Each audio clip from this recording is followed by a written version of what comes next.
Graça e paz a todos os irmãos e irmãs.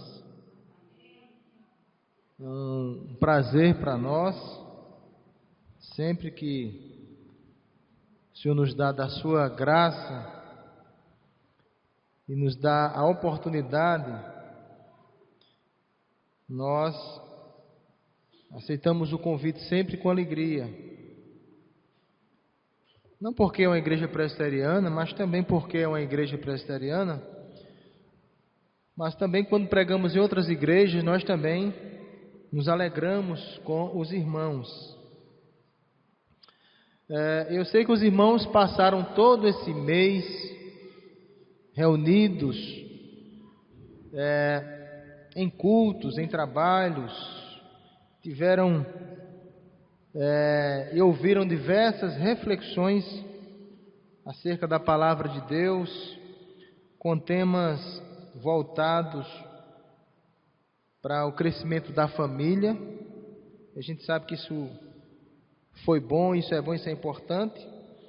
Sabemos também que nós não trabalhamos e não nos importamos com as famílias apenas nesse momento, nesse mês, no mês de maio, mas durante todo o ano. Acredito eu que em todos os cultos, toda a palavra de Deus é uma palavra voltada para a família da gente, né?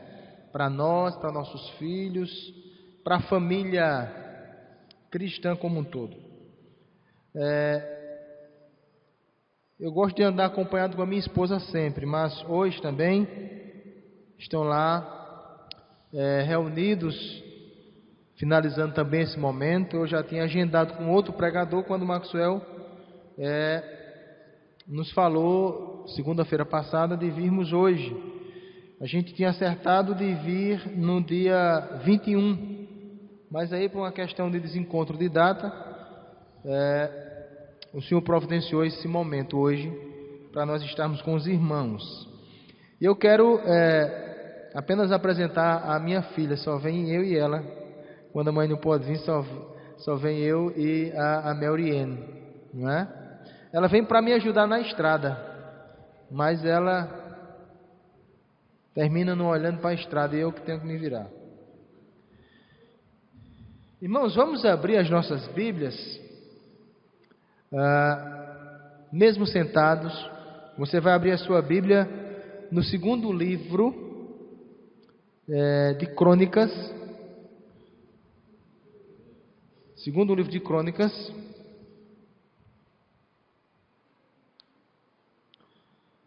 apenas o capítulo 24, que eu sei que os irmãos já conhecem todo o livro, todos os capítulos, e eu vou precisar que os irmãos tenham conhecimento de todo o capítulo, de toda a Bíblia, para nos ajudar nessa reflexão.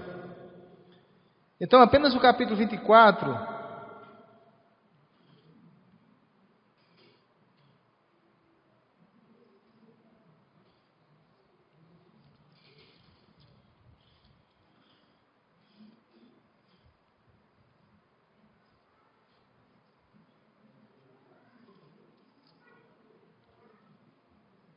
Segunda Crônicas, capítulo 24, todo o capítulo 24, mas eu não vou ler todo o capítulo direto, eu vou introduzir uma leitura e a gente vai caminhando até chegarmos, nós vamos caminhando até chegarmos ao final do capítulo 24. O capítulo 24, nós vamos começar lendo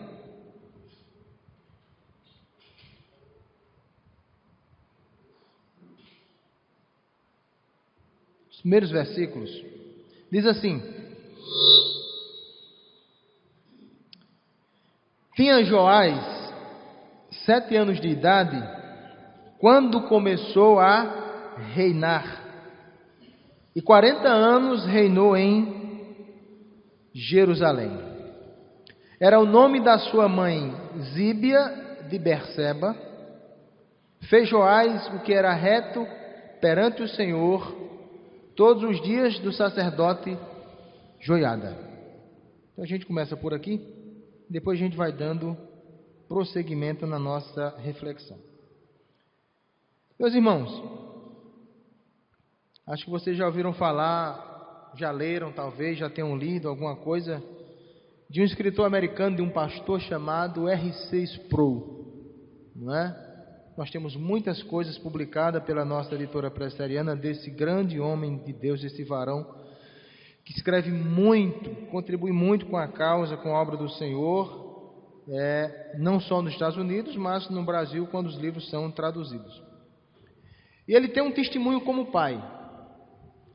Ele conta que quando os filhos dele, 2 filhos apenas, 2 homens, um com 11 anos e um com 12, ele disse que esses filhos, na cultura americana, onde as escolas são o dia inteiro, ele disse: se vocês não perderem os seus filhos, dos 11 aos 21 anos de idade, você não os perde mais. E ele vai contar por quê. Então, todo jovem americano tem na sua casa o seu quarto, no seu quarto tem a TV, o computador, a geladeira, o frigobar, os livros. Ele não sai do quarto, não precisa sair, só para comer. E ele diz que quando os filhos vão para a escola de tempo integral, com 11 anos de idade, esses filhos, eles saem, de certa maneira, eles saem da influência dos seus pais e passam o dia inteiro na escola. E tem que ser assim, é desse jeito. E, portanto, os meninos, eles passam a ser influenciados mais pelas pessoas de fora de casa, crentes, não crentes, o dia inteiro. E ele diz que quando os filhos deles fizeram, ele temia chegasse esse dia, até que chegou o dia, e os filhos deles foram para a escola. Com pouco tempo depois, os meninos começaram a não descer mais na janta, que era a refeição principal. Os meninos não desciam mais para jantar, os 4, pai, a mãe e os 2 filhos. E aí ele começou a orar, já orava antes, continuou orando.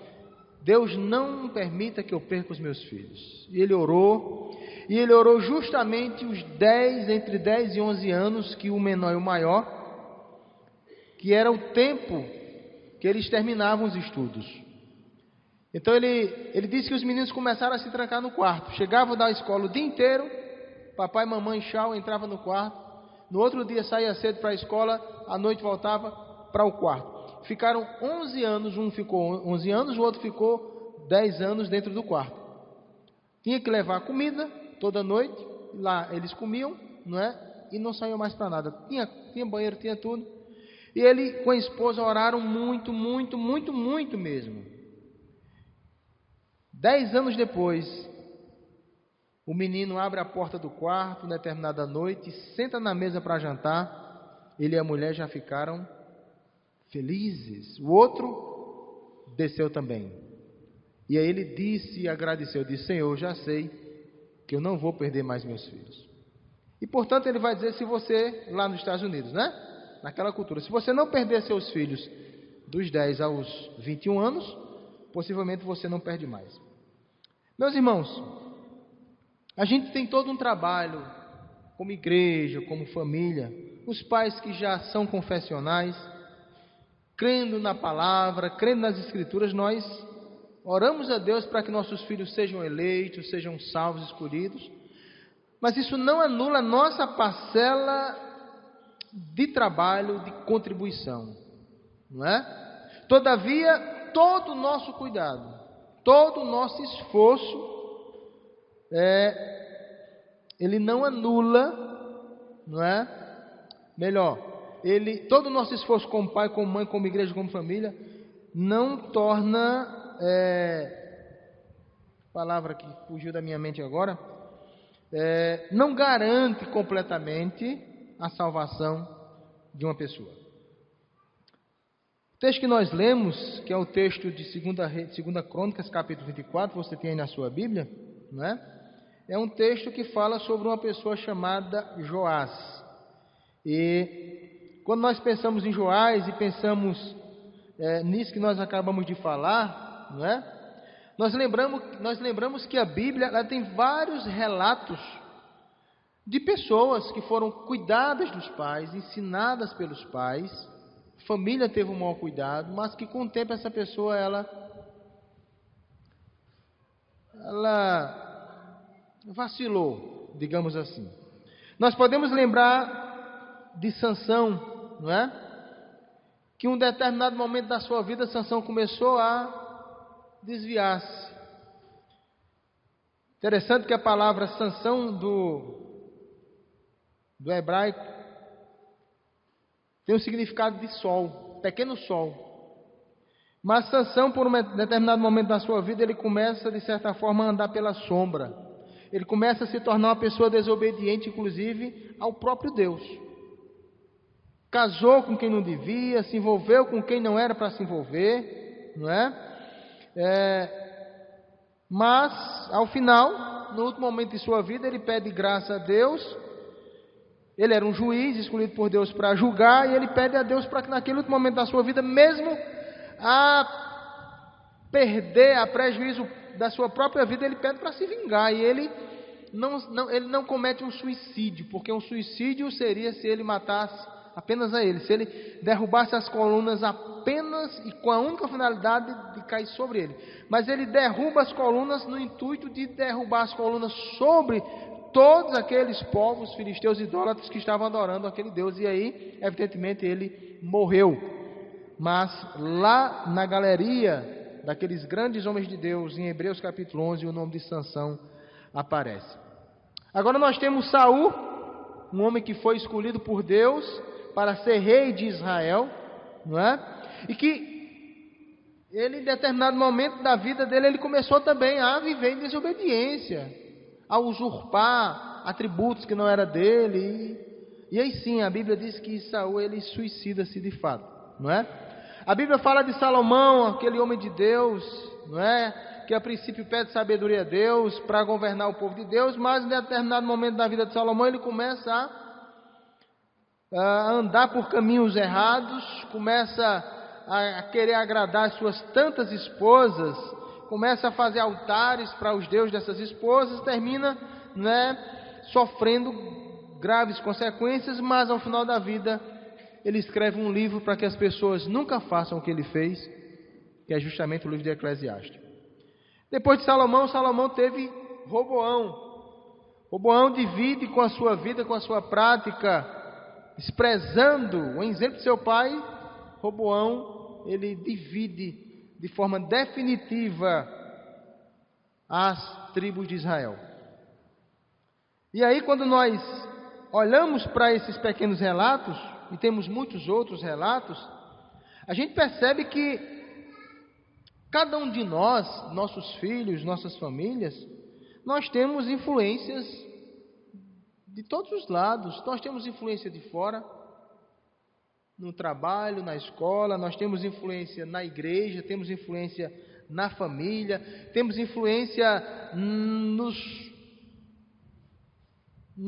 na família mais depois dos pais, tios, avós e tal. E que no final das contas a gente vai perceber que, embora seja importante, tem uma grande parcela de contribuição no triunfo da fé, mas não define tudo. De maneira que nós, quando lemos esse texto sobre o rei Joás, a gente vai perceber que Joás, ele era uma pessoa que tinha família nos dois reinos. Joás tinha família tanto no reino de Judá, como tinha família no reino de Israel. A gente sabe que o reino de Judá teve mais reis que temeram a Deus do que no reino de Israel. No reino de Israel teve alguns, mas na grande maioria eram reis que fizeram o que era mal. Mas no reino de Judá eram reis que fizeram o que era bom perante o Senhor. Mas interessante, se você observar, não sei se você observou, o versículo de número 2 diz que Joás, ele fez o que era reto perante o Senhor, mas ao invés do texto dizer todos os dias da sua vida, como os outros relatos trazem, ele diz, fez Joás o que era reto perante o Senhor todos os dias do sacerdote? joiada. Isso aí já nos aponta, né, para que alguma coisa no futuro vai mudar. E aí a gente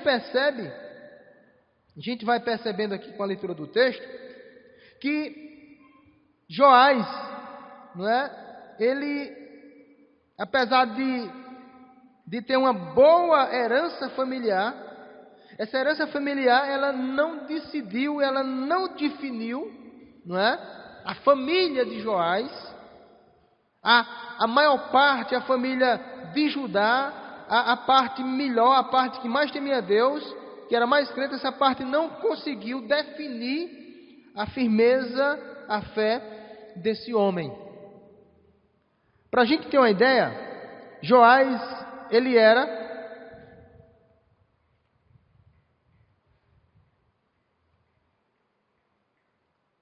tataraneto do rei Asa, bisneto de Josafá, neto de Jeorão e filho de Acasias. Asa foi pai de Josafá, que foi pai de Jeorão, que foi pai de Acasias e foi pai de Joás. Isso na parte do reino de Judá.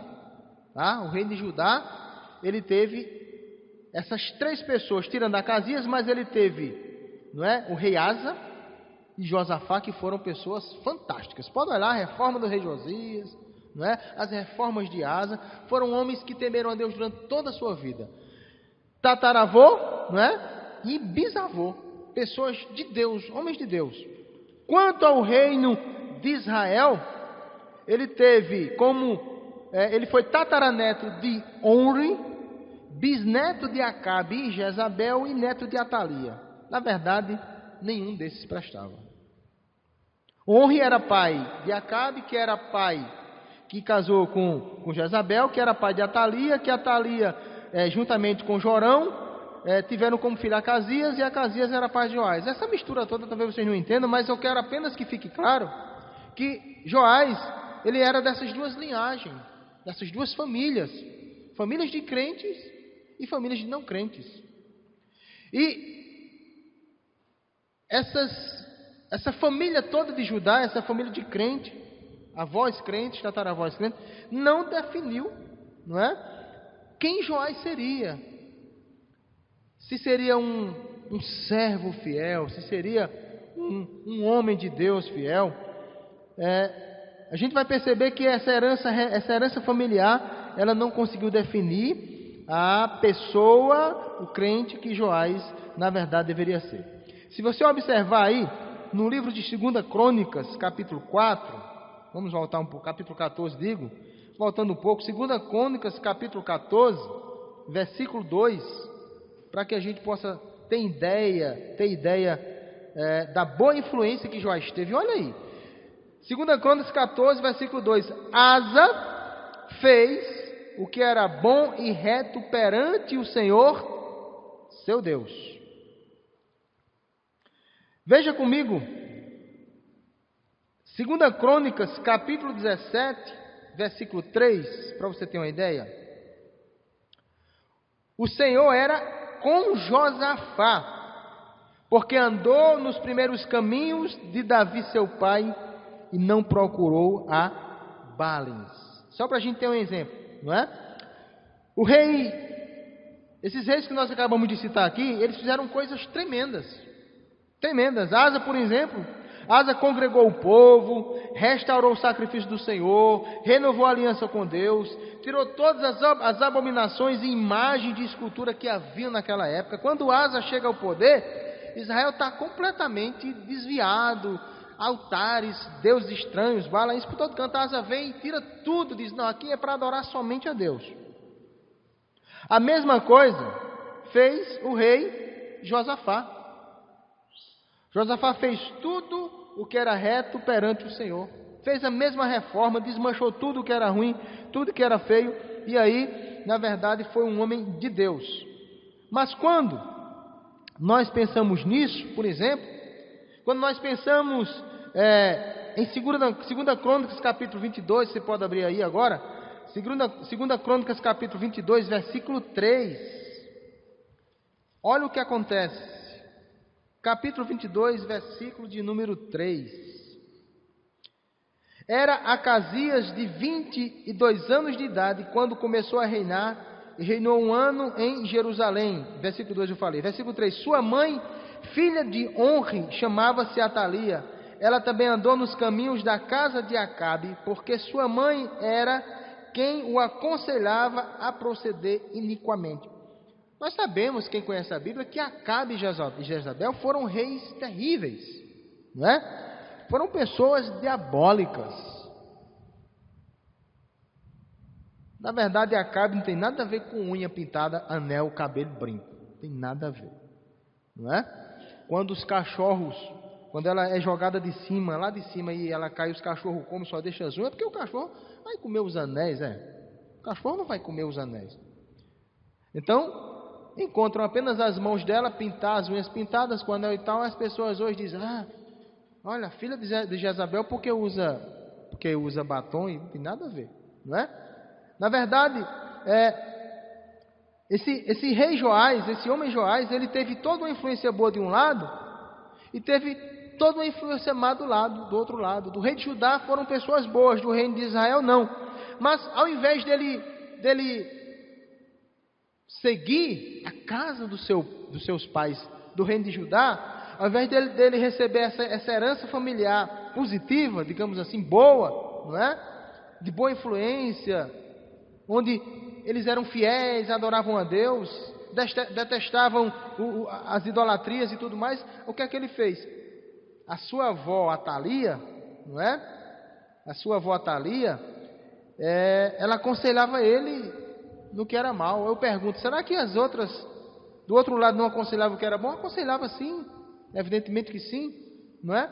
Mas, como a sua avó Atalia andou nos caminhos de Jezabel e de Acabe, ele, lamentavelmente, ele começa a seguir os conselhos da sua avó e começa a andar nos caminhos de Acabe. E aí a gente percebe que toda a herança familiar que ele tem, não é? Boa, essa herança não muda a sua vida. Quando eu comecei a pensar nesse texto, a gente começa a entender, não é? Embora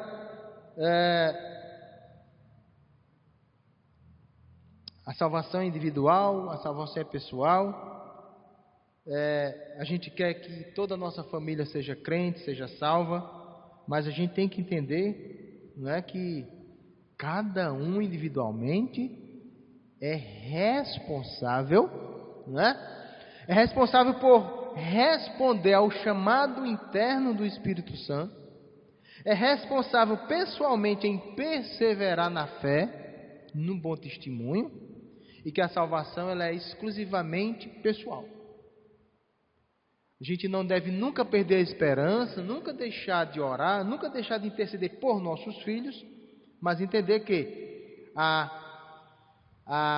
salvação do nosso filho, a conversão do nosso filho, dos nossos amigos, da nossa família como um todo, ela não depende exclusivamente de nós. Nós percebemos isso na vida desse homem. Segundo ponto é que existe também uma herança religiosa que Joás recebeu, que nossos filhos e amigos e as demais pessoas recebem. E essa herança religiosa, ela também não define a pessoa, tá? E aí você vai voltar para o capítulo 24, certo? Capítulo 24.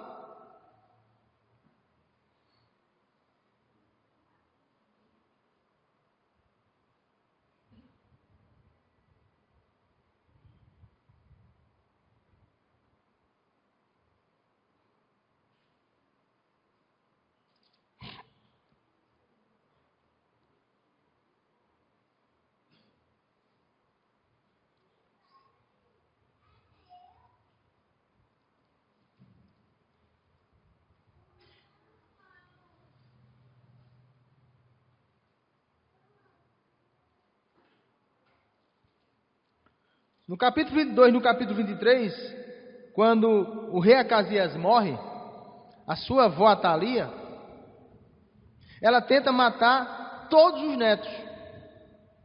E quando ela vai matar o rei Joás,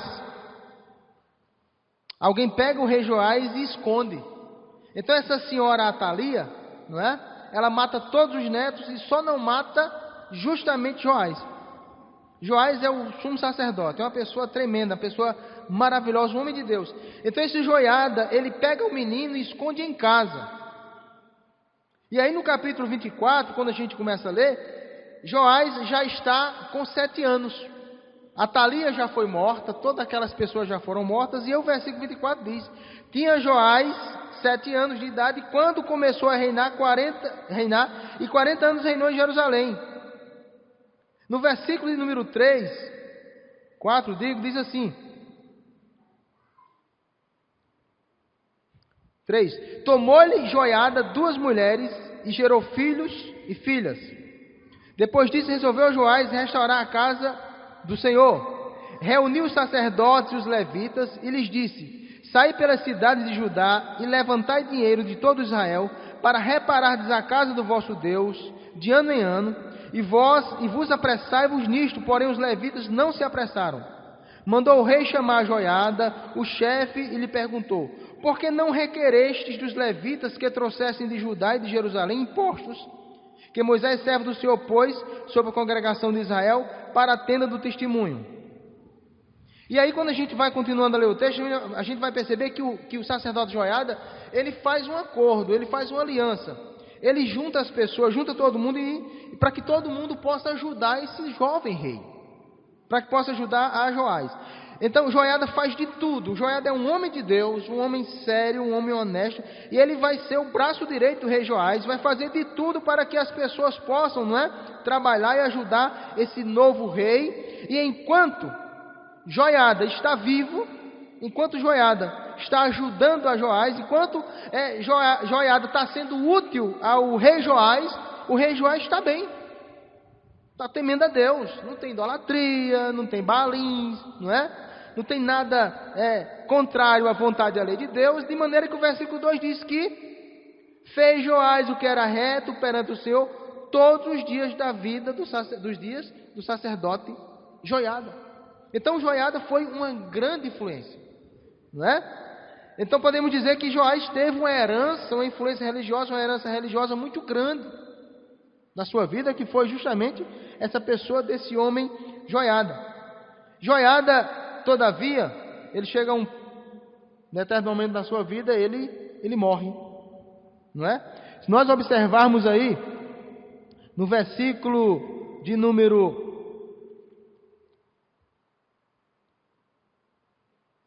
15, diz assim: envelheceu Joiada e morreu, farto de dias, era da idade de 130 anos quando morreu.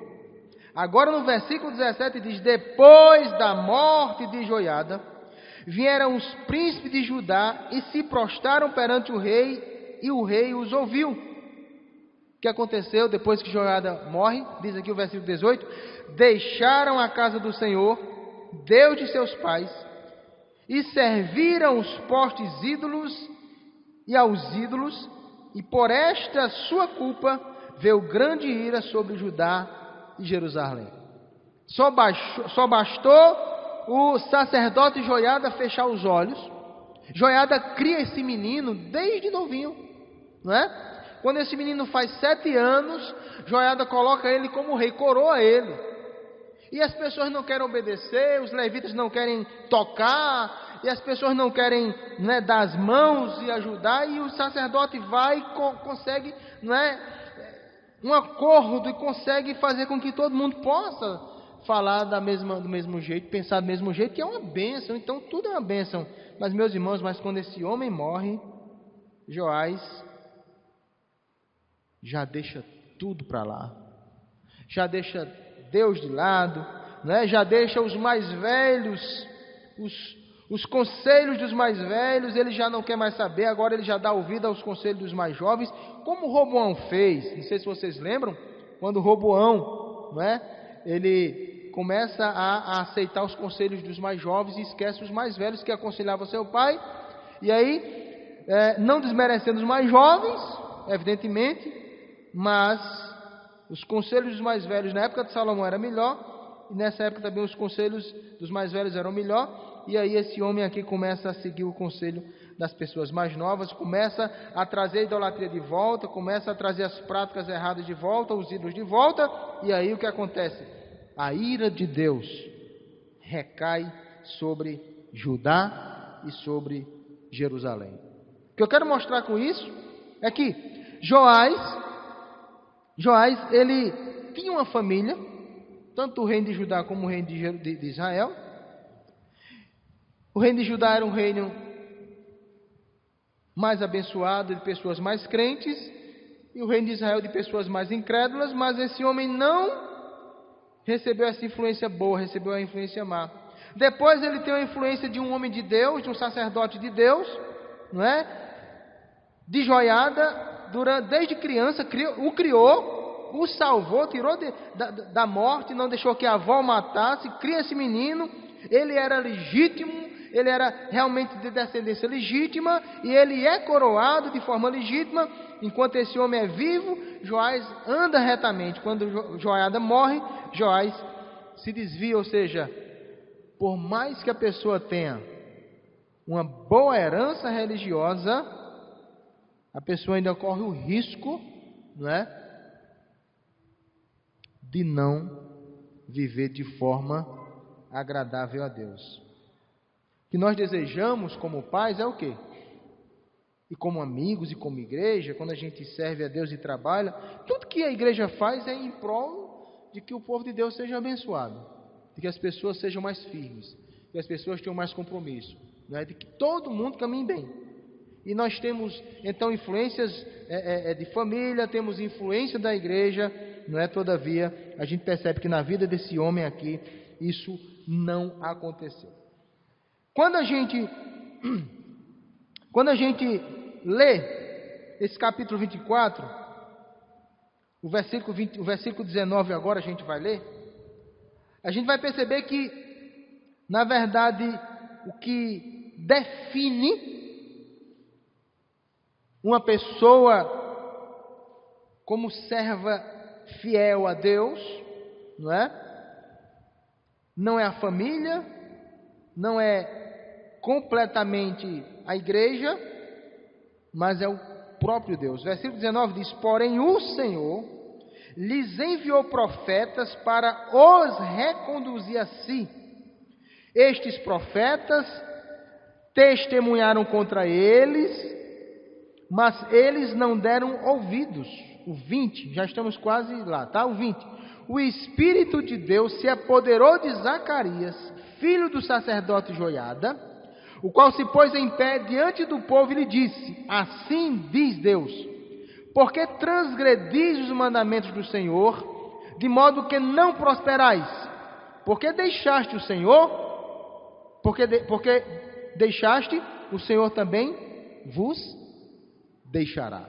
Ou seja, o que define a vida de uma pessoa, embora a família tenha a sua importância, a igreja tenha a sua importância, mas o que define a vida de alguém é a sua obediência a Deus, a sua fé no Senhor, não é?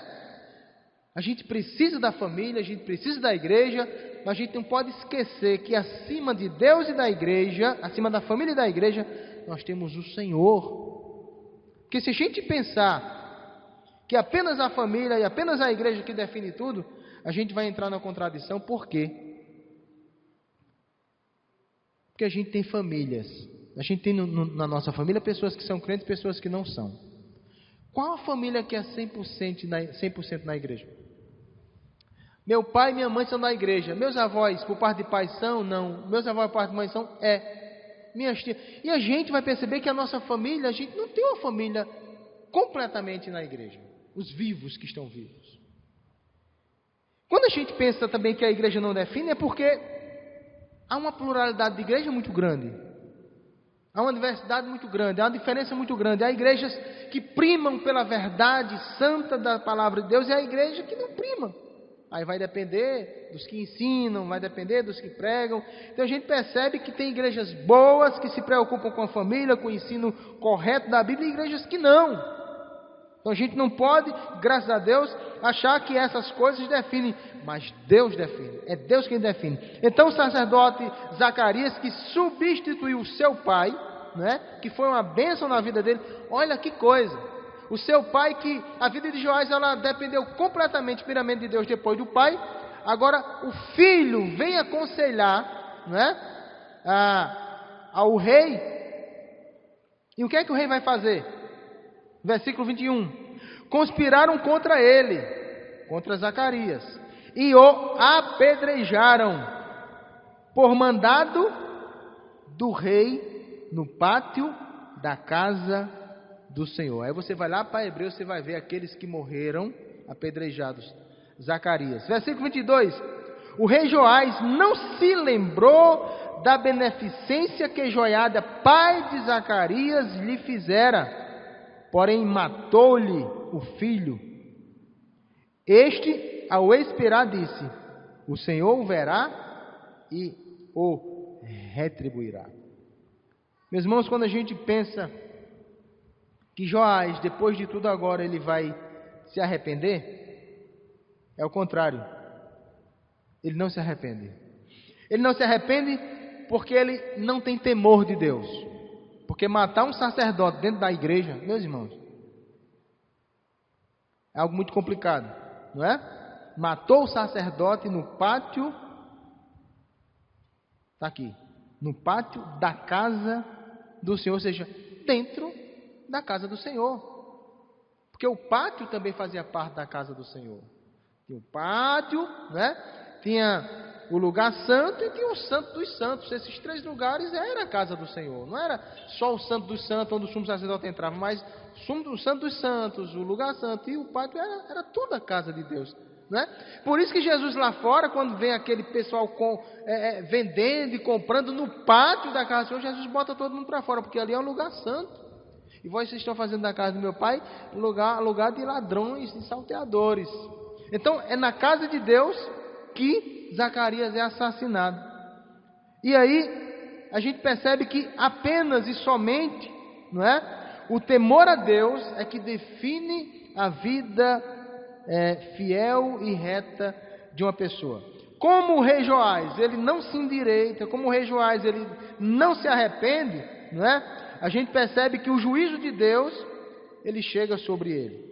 Como eu falei que até o final do capítulo, a gente vai seguir. Versículo 23 diz: antes de se findar o ano, subiu contra Joás o exército dos Círios, e vindo a Judá e a Jerusalém, destruíram dentre o povo a todos os príncipes, cujo despojo remeteram ao rei de Damasco. Ainda que o exército dos Círios viera com poucos homens, contudo o Senhor lhes permitiu vencer um exército muito numeroso dos judeus. Veja que coisa, não é? Eu lembro daquela passagem de Paulo, quando Paulo diz: se Deus é por nós, quem será contra nós? Quando a gente vê passagens da palavra de Deus, quando um anjo destrói 185 mil soldados assírios, a gente vê aqui um exército muito mais numeroso de um povo que não era crente, mas Deus diz: não, vai vencer. E venceu, porque o rei, não é? Ele não era um homem de Deus.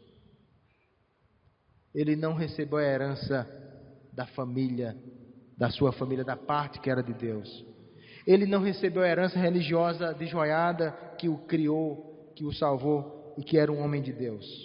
Versículo 25, estamos quase terminando. Quando os sírios se retiraram dele, deixando-o gravemente enfermo, conspiraram contra ele os seus servos por causa do sangue dos filhos do sacerdote Joiada, e o feriram no seu lado e morreu. Sepultaram-no na cidade de Davi, porém não nos sepulcros dos reis. Então veja,